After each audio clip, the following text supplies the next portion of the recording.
कमलीपुर एक गांव था। गांव बहुत ही खुशहाल था। यहाँ के लोग सभी बहुत अच्छे थे, एक दूसरे के साथ खुश रहते। उन्हें गांव में किसी भी किस्म की कोई परेशानी नहीं थी। मोहित अपने दोस्त से कहता है कि बहुत देर से हमारे गांव में कोई खुशी का मौका नहीं आया। मोहित का दोस्त बोलता है, हम ऐसा क्या करें कि हमारे गांव में रौनक आ जाए। मोहित कहता है अपने दोस्त से, वो देखो आनंद भैया आ गए, जो बचपन में गांव से भाग कर गए थे शहर पढ़ने के लिए। चलो देखते हैं जाकर, अब ये वापस क्यों आए हैं गांव। दोनों चल के आनंद के पास जाते हैं और देखते हैं इतनी बुरी हालत, हाथ में गठरी, 7 बीवी और 2 बच्चे। आदिल रौनक से कहता है, तुम तो वही रौनक हो ना जो भाग कर गया था कस्बे से। रौनक कहता है, हाँ भाई, मैं वही हूँ जो बचपन में भाग गया था। मोहित का दोस्त बोलता है, जब हम छोटे थे तुम्हारी वजह से हमें हमारी माँ ताना देती थी। तुम पढ़ाई में इतने अच्छे थे, खेल में इतने अच्छे थे, फिर तुम्हारी हालत ये कैसे हो गई। रौनक कहता है, इन सब बातों का अभी टाइम नहीं मेरे भाई। अगर तुम मदद कर ही सकते हो, हमें 2 वक्त का अनाज दे दो। हम बहुत दूर से चलकर आए हैं शहर से, हमारी मदद कर दो।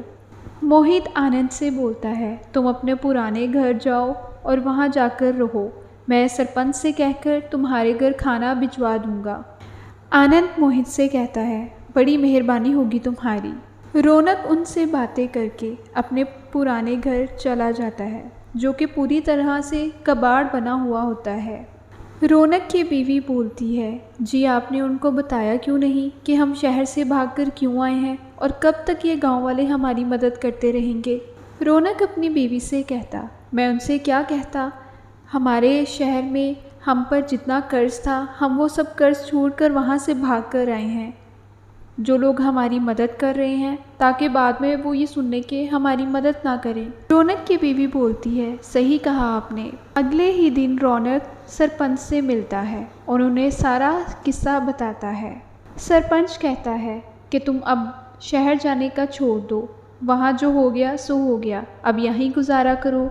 यहाँ की फल ताज़ा सब्जियाँ खाओ और बच्चों को खिलाओ, और बच्चों को और ज़्यादा परेशान मत करो। आनंद कहता है, सही कहा आपने सरपंच जी, अब मैं यही करूँगा। शहर में मैं पानी पूड़ी बनाकर बेचा करता था। सरपंच कहता है, पानी पूड़ी ये क्या होता है। आनंद कहता है, पानी पूड़ी गोलगप्पों को कहते हैं। मेरी बीवी रेणुका गोलगप्पे बनाकर बेचा करती थी और मैं शहर में रिक्शा चलाया करता था। सरपंच कहता है, तुम ऐसा करो, यहाँ पर भी पानी पूड़ी बनाकर बेचना शुरू कर दो। सब लोगों को पानी पूड़ी का स्वाद भी पता चल जाएगा। आनंद कुछ ही दिनों बाद अपनी बीवी के साथ गोलगप्पों का एक ठेला शुरू कर लेता है।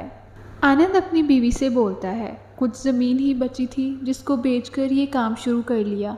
अब अल्लाह करे ये काम हमारा चल पड़े। आनंद ने अभी ठेला शुरू ही किया था गोलगप्पों का कि उधर से एक रिक्शे वाला ड्राइवर आ गया। रिक्शे वाला कहता है, आनंद भैया आपने गोलगप्पों की दुकान खोली, पर आपके चेहरे से रौनक कहाँ गुम हो गई। आनंद कहता है, अरे भैया क्या बताऊँ, दुकान खोले 1 घंटा हो गया है, अभी कोई नहीं आया।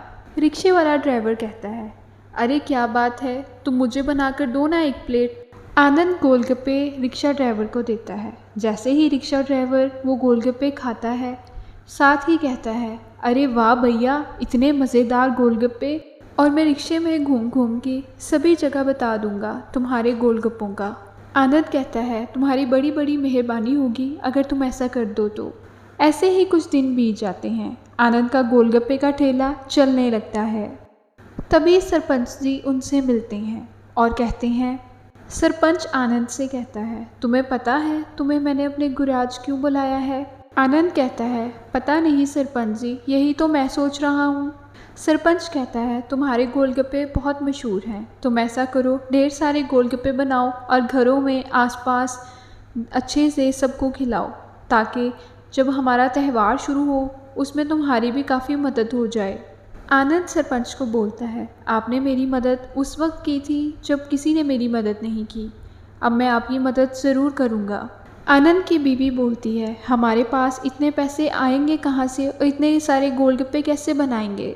आनंद कहता है हमें बनाने होंगे, मैं उन्हें अपनी ज़ुबान देकर आया हूँ, हमें थोड़े से खेत अपने बेचने होंगे। आनंद की बीवी बोलती है उन्हें तो पहले ही गिरवी रखा हुआ है। आनंद अपनी बीवी से बोलता है कोई बात नहीं, हम कमा कर नया ले लेंगे।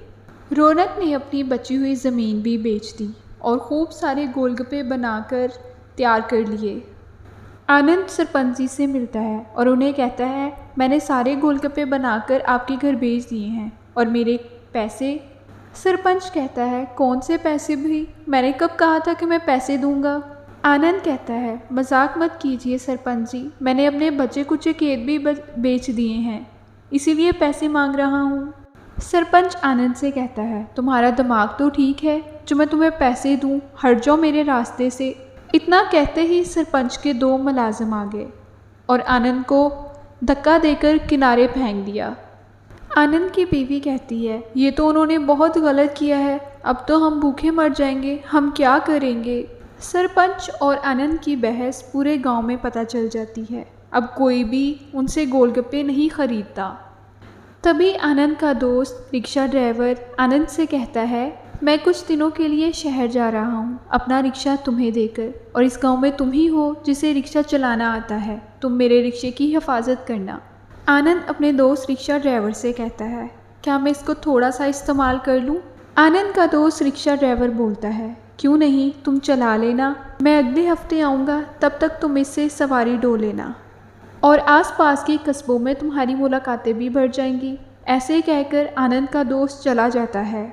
आनंद को रिक्शा मिलते ही आनंद बेहद खुश हो जाता है। तभी उसकी बीवी उसको एक मशवरा देती है आप रिक्शे में बैठकर गोलगप्पे गांव-गांव बेचा कीजिए, ऐसे हमें बहुत सारा मुनाफा होगा। आनंद बोलता है मेरा भी यही ख्याल है। आनंद अपनी बीवी के साथ मिलकर सभी गांव में घूम घूम कर अपने बनाए हुए गोलगप्पे बेचने लगे।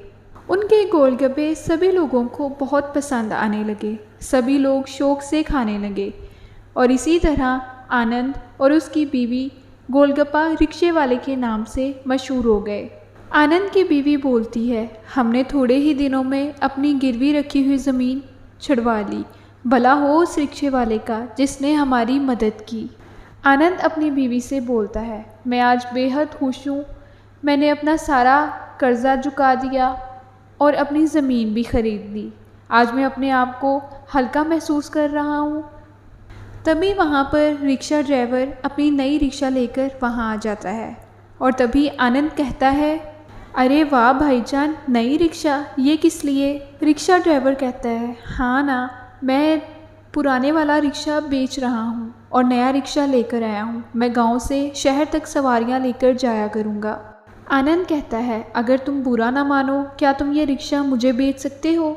रिक्शा ड्राइवर कहता है ये भी कोई पूछने की बात है, हाँ ना तुम रख लो, वैसे भी मुझे इसे बेचना ही था और वैसे भी ये मेरी रिक्शा कहाँ है, तुमने तो इसे गोलगप्पे के नाम वाली रिक्शा से मशहूर कर दिया है। रेणुका रिक्शा ड्राइवर से कहती है आपकी बड़ी मेहरबानी होगी भाई साहब। आनंद और उसकी बीवी ने मिलकर वो रिक्शा ख़रीद लिया। अब दोनों ही मिलकर गांव-गांव जाकर अपने गोलगप्पे बेचते थे। लोग बहुत ही खुशी से उसके गोलगप्पे खाया करते और अच्छे से अब उनका घर और कारोबार चलने लगा। हेलो एवरीवन, तो कैसी लगी आपको आज की हमारी स्टोरी। अगर अच्छी लगी है तो प्लीज़ अभी जाकर हमारे चैनल को पहले सब्सक्राइब कर लीजिए। शुक्रिया।